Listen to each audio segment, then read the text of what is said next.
On being book সামারির chapter 4। আমরা sex করি বা কেন কেন শুধু নিজেদের কপি করে সেখানেই থেমে যাই না? এগুলো অদ্ভুত প্রশ্ন, এগুলো কিন্তু খুব গুরুত্বপূর্ণ। সায়েন্সে পরিষ্কার উত্তর দেয়।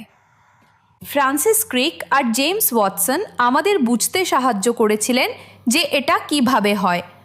তারা ডিএনএর শেপ দেখিয়েছিলেন। তারা দেখিয়েছিলেন কিভাবে বৈশিষ্ট্য বাবা মায়ের থেকে সন্তানের মধ্যে যায়।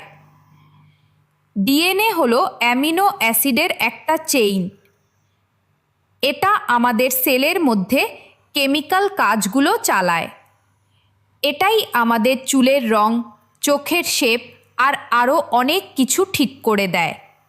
ডিএনএ যখন কপি হয় তখন এতে ভুল হয়। এই ভুলগুলো থেকে রোগ হতে পারে। এগুলো ছোট ছোট পরিবর্তনও ঘটাতে পারে। ওই ছোট ছোট পরিবর্তনগুলোই ভ্যারাইটি নিয়ে আসে। ভ্যারাইটি দরকারি। এটা একটা স্পিসিসকে নতুন অপশন দেয়।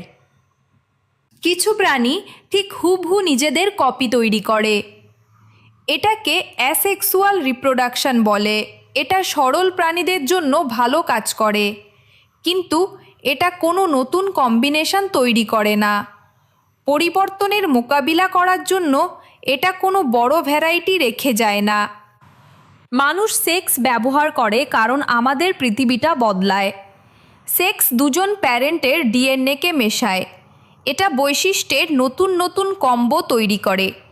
কিছু কম্বো নতুন সমস্যা থেকে বাঁচতে সাহায্য করে, অন্যগুলো করে না। ভালোগুলো অনেক জেনারেশন ধরে ছড়িয়ে পড়ে। তাই সেক্স শুধু রোম্যান্স বা কালচার নয়, এটা একটা সার্ভাইভাল টুল। এটা স্পিসিসকে বদলাতে থাকা ক্লাইমেটের সাথে মানিয়ে নিতে সাহায্য করে। এটা নতুন রোগের সাথে লড়তে সাহায্য করে।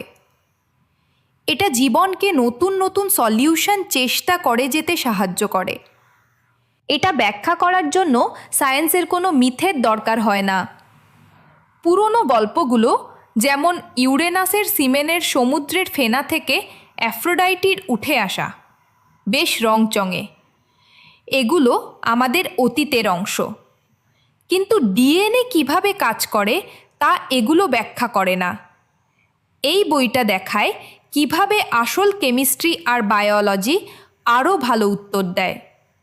এটা ল্যাবের কাজ, ডিএনএ স্টাডি আর সতর্ক চিন্তাভাবনা ব্যবহার করে।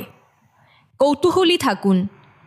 এই চ্যাপ্টারে আমরা ডিএনএ কপি করার ভুল আর জিন মেশানো কেন জরুরি তা নিয়ে কথা বলবো। আমরা আইডিয়াগুলোকে সহজ রাখব। আমরা পরিষ্কার উদাহরণ দেখব।